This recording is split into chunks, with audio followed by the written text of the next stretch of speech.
We are going to fight again, whether it's in the octagon or on the sidewalk. You don't say the stuff he said. That was Dustin Poirier speaking about Conor McGregor moments after breaking the Irishman's leg at UFC 264 back in July 2021. Over 4 years later, officially done with fighting and supposedly living peacefully, the Diamond jumped on social media and proved that promise meant absolutely nothing. The Diamond was ready for war. I didn't have a goal, and when I found fighting, I wanted to be the best at that, so everything else didn't matter to me. You know, whatever that outlet is, even like I was talking with a guy, I just did a conference where I spoke in Mexico a couple of days ago. He has a nonprofit where he builds skate parks in cities, and he's built some in New Orleans. And I think just something so simple as a skateboard and a place to go ride and meet people and the camaraderie and stuff you learn from that to get out of bad places. Fighting was that for me. That was my safe place when I was young. February 7th, 2026. 7 months and 19 days after hanging up his gloves for good, leaving them in the octagon while New Orleans cheered, Dustin Poirier had seemingly written the final chapter of one of the most beloved careers in UFC history. The man grabbed his phone, opened up his social media, started scrolling, and did something that sent shockwaves rippling through every corner of combat sports. He wasn't announcing some surprise return. He wasn't dropping hints about a comeback or teasing new business ventures. The 37-year-old Louisiana native found a video clip posted by @Mastarma the day before, showing Conor McGregor trying some karate stance against him during one of their past fights, quoted it, and dropped 7 words that exploded across MMA social media like a digital bomb. Beating his felt so good I did it twice. When I was in juvenile detention, and me and her might have not even been dating at the time, she was writing me letters every week. You know, one of the only, besides my mother, only letters I would get was her. And when I got out of juvenile detention, she was there. She drove all the way out, you know, to watch me leave and stuff like that. And I was like, I'm gonna marry this girl. Less than 24 hours later, that single post had racked up over 15,000 likes, more than 900 shares, and hundreds of replies from fans, media personalities, and fellow fighters who couldn't believe what they were witnessing. A retired champion 7 months removed from his goodbye fight, still carrying enough pure hatred toward his biggest rival to publicly destroy the most famous name in UFC history, without hesitation. And he was just getting started. I didn't have a car. She drove me to my first fight in Arkansas. I didn't even have a car. She stayed with me like in a motel, the worst, like a Motel 8, Motel 6. They kept the lights on for us. It was barely, you know, the carpet was soggy and nasty, and you know those kind of hotels. I know what you're talking about. Yeah, she drove me to weigh-ins, everything, you know. I don't know. I just could never do that again with another person because she's seen the struggles from the beginning. So I could never rebuild this, and I never want to have to. So when Poirier didn't fire that shot and disappear, he stayed online, read through the responses, and went to war with anyone brave enough to defend Conor McGregor in his mentions. When some fan with the handle Wingui claimed the third fight didn't count, suggesting the UFC 264 leg break wasn't a real win, Diamond came back ruthless. Check his record and my record, he fired back. When another user said Poirier only wrestled in the trilogy to avoid McGregor's left hand, Poirier asked who actually started the grappling in those fights. When yet another fan tried claiming the third fight was even before the freak injury, Poirier shut down that revisionist nonsense with surgical precision. Definitely not even, I was punishing him. So I might have been making $14,000 to fight, and I get a $65,000 check. I'm like, you know, this is the life. This is how it's supposed to be. Got home, got out of debt, paid off my wife's car, you know. She moved with me to Florida, dropped out of school. Like, that wasn't by chance. I don't believe in coincidence like that. This was all supposed to happen. The people I met in my life through fighting, Mike Brown. I mean, the list goes on and on of incredible minds I've met through fighting, but I don't believe it was coincidence. Like, this was the path I was supposed to. It was written before I started, you know, following the script. I'm thankful, like, looking back on it now, because I still feel young, but sometimes I'll see old fights on TV and I'm like, man, I can't believe I came this far and done the things I've done. I'm just thankful. I try to stay in a place of gratitude. The MMA media went crazy, amplifying every single word. Home of Fight posted a complete Instagram breakdown of the entire Twitter thread, calling it Poirier getting bored and deciding to roast McGregor for internet entertainment. CDMMA screenshotted everything and packaged it as a complete destruction.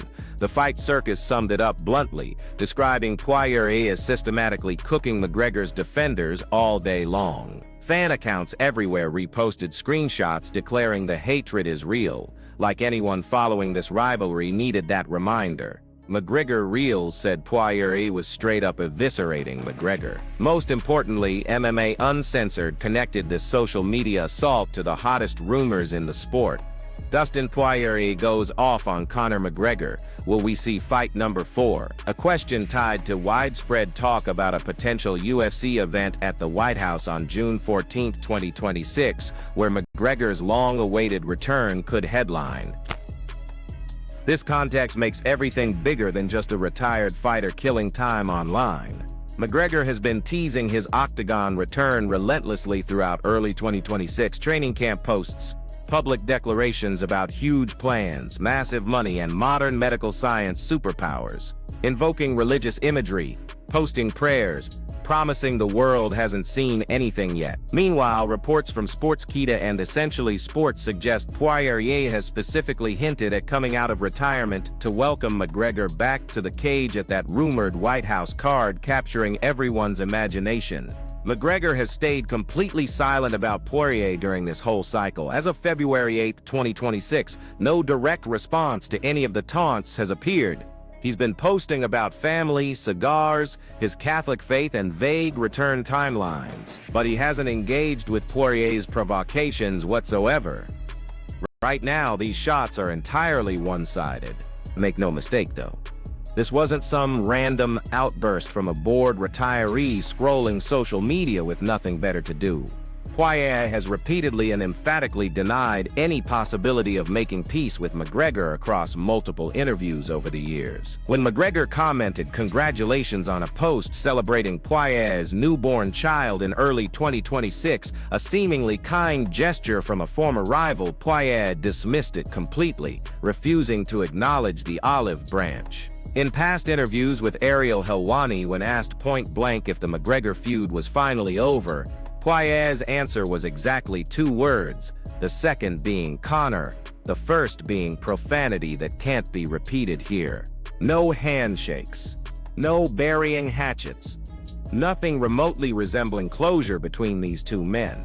To understand why, you have to go back over a decade to the night a brash Irish trash talker destroyed a kid from Cajun country in 10:06 seconds and unknowingly set in motion one of the most personal, bitter, and commercially successful rivalries in UFC history. Their collision course started at UFC 78 on September 27, 2014 at the MGM Grand Garden Arena in Las Vegas. Conor McGregor was the rising meteor of the 14.5-pound featherweight division, a brash, impossibly confident, electrifying Irish southpaw who had turned trash talk and psychological warfare into performance art that mixed martial arts had never witnessed at that level. Poirier was a talented but still developing 25-year-old from Lafayette, Louisiana, a kid from deep Cajun country who had dropped out of high school, spent time in juvenile detention, and ultimately found salvation and purpose through combat sports when nothing else in his troubled young life could provide those things.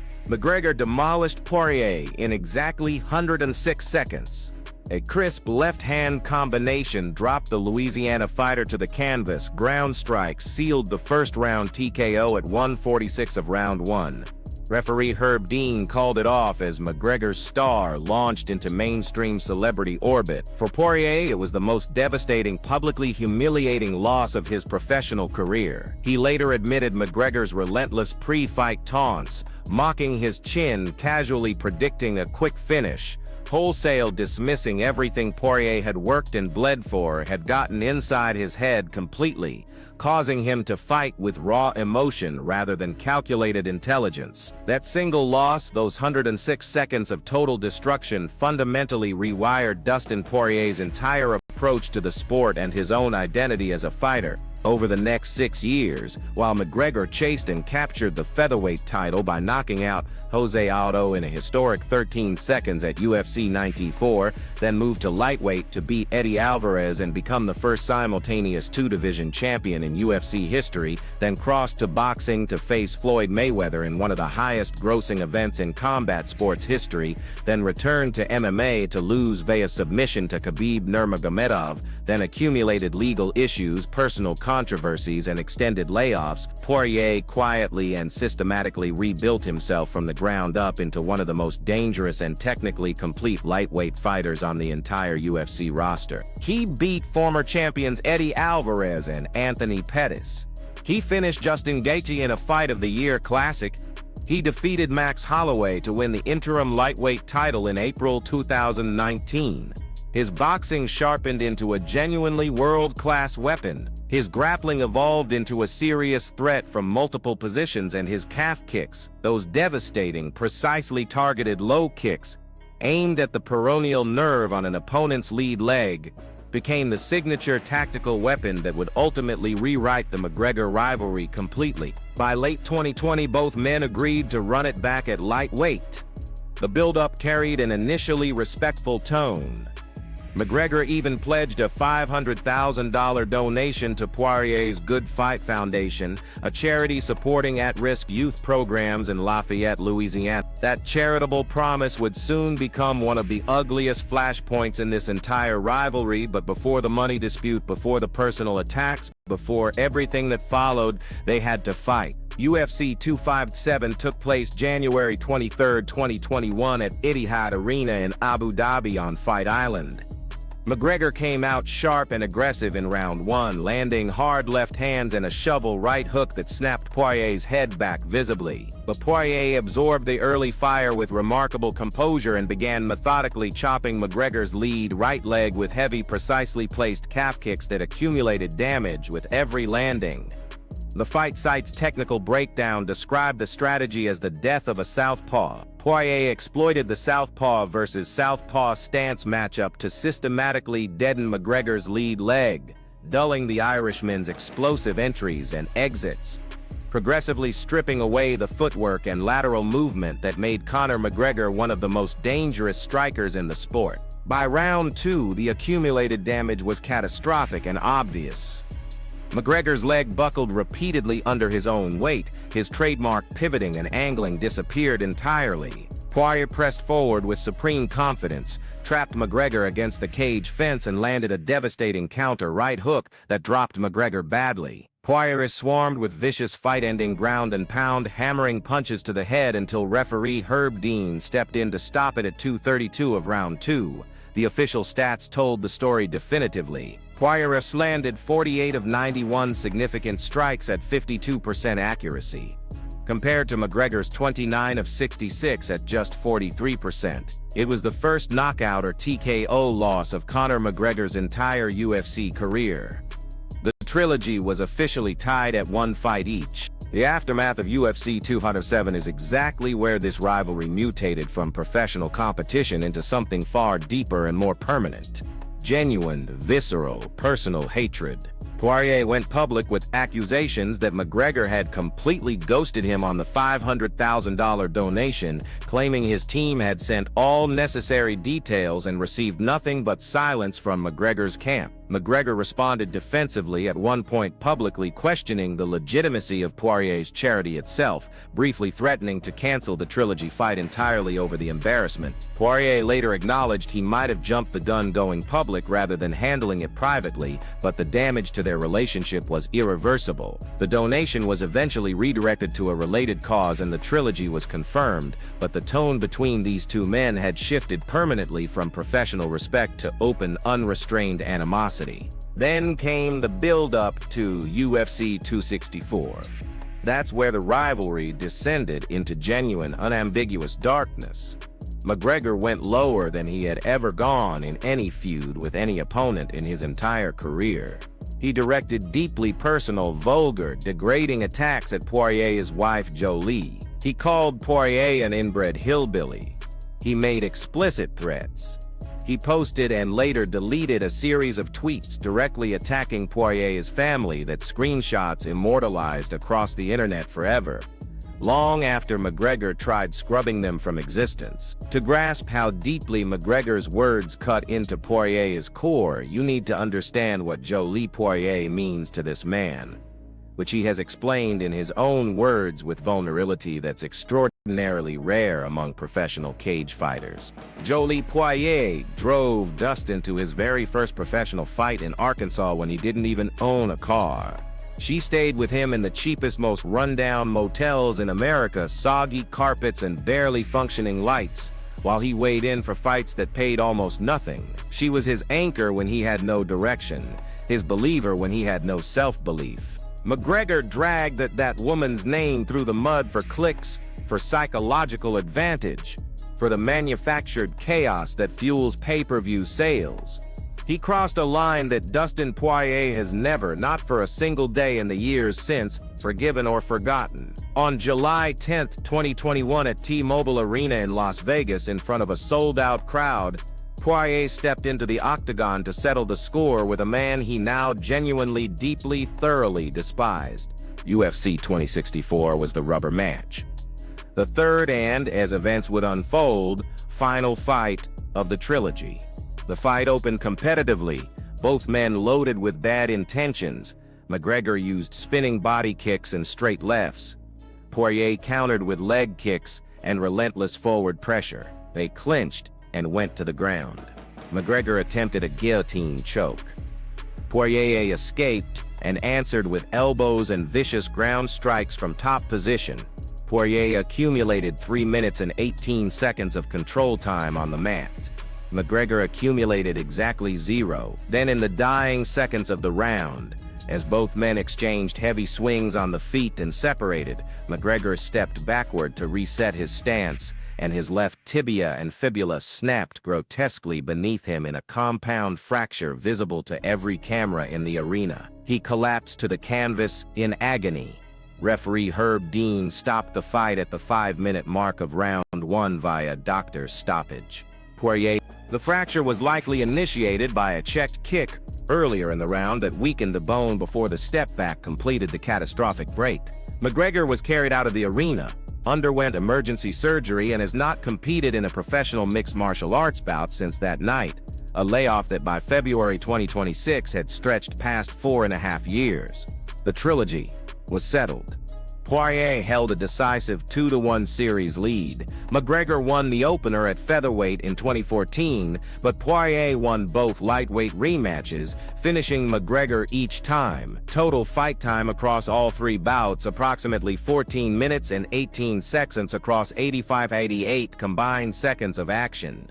Short, explosive, violent affairs that produced 2 knockouts and a broken leg. Dana White initially floated the possibility of a 4th fight once McGregor healed from surgery, but it never materialized. Rather than coast on his trilogy victory into comfortable, quiet retirement, Poirier continued stepping into the cage against the most dangerous men on the planet. He challenged Charles Oliveira for the undisputed lightweight championship at UFC 269 in December 2021 and lost via rear naked choke submission in round 3 after a competitive start on the feet. He fought Justin Gaethje for the symbolic BMF title at UFC 21 in July 2023, losing by unanimous decision in a brutal, exhausting war that lived up to every expectation set by their first classic. He bounced back with a dominant knockout Scanner Hassan Nass veteran savvy victory over rising French contender Benoit Saint-Denis in March 20. He earned yet another shot at the undisputed lightweight belt at UFC 3, challenging dominant champion Islam Makhachev and lost via 5th-round submission at 242, his third unsuccessful bid for the one title that always seemed to slip through his fingers at the final, cruelest possible moment. Then on July 19, 2025 at UFC 318 at the Smoothie King Center in New Orleans, Louisiana, in his home state, surrounded by the people and culture and community that shaped him from a troubled teenager into a world-class fighter, Dustin Poirier fought Max Holloway for the 3rd and final time in a 5-round farewell war for the BMF belt. It was a classic back-and-forth battle. Holloway won by unanimous decision, scores of 48-47. When it was over, Poirier placed his gloves in the center of the octagon, embraced the crowd, and walked away from professional fighting with a career record of 30 wins, 10 losses, and 1 no contest. He was 36 years old, 15 knockouts, and TKOs inside the UFC octagon. The 5th highest total of significant strikes landed in the history of the entire organization at 1 tied for the most fight of the night bonuses in UFC history with 10. 15 total post-fight performance bonuses across his career, 3 separate shots at the undisputed lightweight championship that all ended in defeat. The one prize, the one accolade, the one piece of gold that always eluded him no matter how close he came. But not a single voice anywhere in the mixed martial arts community, not one commentator, not one analyst, not one fellow fighter questions whether Dustin Poirier belongs in the UFC Hall of Fame. The man's credentials are beyond dispute. The question that hovered over everything after retirement was simple. Could walking away from the sport finally kill this grudge? Consider the extraordinary number of emotional layers operating simultaneously beneath the surface. Poirier, at 37 years old, officially retired, working as an ESPN and Paramount analyst, living back home in Lafayette, Louisiana, running businesses, braiding his 8-year-old daughter's hair after school. This man still carries the weight of what Conor McGregor said about his wife during the darkest chapter of their rivalry. He still carries the scar tissue from that 2014 first-round knockout, the 10 seconds of total destruction that forced him to rebuild his entire identity as a fighter from scratch. He still carries the sting of the charity dispute, the ghosted $500,000 donation, the public questioning of his Good Fight Foundation's legitimacy by the most famous and most followed fighter on the planet. He still carries the frustrating, maddening, endlessly gnawing knowledge that despite holding a definitive 2-1 trilogy advantage over McGregor, despite finishing the man twice at lightweight, despite outlanding him in significant strikes, out-controlling him on the ground, and out-fighting him in virtually every meaningful statistical category across their final 2 meetings, a significant and persistently vocal portion of the global MMA fan base still elevates Conor McGregor above him in the historical conversation about great. The official record tells one clean, simple story. McGregor won at 45 pounds in 2014, but the emotional ledger, the running tally of insults absorbed, promises broken, families attacked and dragged into public spectacle, legacies defended and questioned, is far more complicated, far more painful, and far less easily resolved than any win-loss column could ever capture. McGregor became the first fighter in UFC history to hold 2 divisional championships simultaneously. He holds the fastest knockout in UFC title fight history at a staggering 1. He transformed the sport's global popularity, commercial reach, and cultural footprint more than any single fighter in the organization's history. He holds, as he himself proclaimed on social media in one of his trademark grandiose declarations, every single financial record in the company's history. And yet this is the part that matters most, the part that explains everything about February 7, 2026. In the one rivalry that defined both of their careers with the greatest emotional intensity and highest personal stakes, it is Dustin Poirier who emerged victorious on the scorecard, and it is Dustin Poirier who absolutely, categorically, ferociously will not allow a single living soul on the internet to ever forget that fact. Whether a 4th fight between these 2 men materializes at the White House or any other venue on any other date remains pure speculation as of February 20. McGregor has not confirmed a return opponent. Poirier has not confirmed any reversal of his retirement. But the hatred, the real, raw, unvarnished, decade-plus hatred that has hardened and calcified between these 2 human beings through 3 fights, through broken bones and broken promises, through attacks on wives and disputes over charity money, through deleted tweets and refused olive branches, that hatred is not going anywhere. Not today. Not tomorrow, not ever. Dustin beat his rival twice, retired on his own terms in his home state of Louisiana in front of the people who raised him, and still woke up on a random Friday morning in February 2026 to remind every single person on the internet exactly what happened between them inside that cage. That's not a grudge born of boredom. That's not a retired man with too much time on his hands. That's a legacy carved in bone, and it will endure for as long as both of these men are still breathing.